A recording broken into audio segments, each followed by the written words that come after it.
Senate Majority Leader John Thune has expressed his support for rules changes to speed up the confirmation of President Trump's nominees. As Dakota Territory's Blake Trolley reports, the Majority Leader criticized Democrats for holding up the process. Thune says Senate Democrats are forcing multiple votes and tying up the Senate on nominees that have broad bipartisan support. The senator blaming part of the problem on the current political landscape. We call it whatever you want to call it, Trump derangement syndrome or whatever, but there are a number of Democrats who are objecting to any Republican, any Trump nominee coming through the Senate right now getting a vote.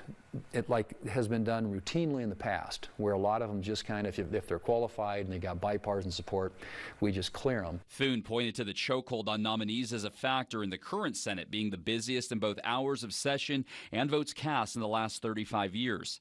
He says senators will likely be eyeing rule changes to expedite nominees. Not just for this president, but for future presidents, because if you're sitting here in August and you've only got 10 or 11% of the people that you've nominated for these positions actually confirmed, something is broken, and that's where we are. Thune said recess appointments are not off the table, but cautioned that the appointees would be temporary, unpaid hires. According to Thune's office, so far, 135 of President Trump's nominees have been confirmed, and 145 are pending.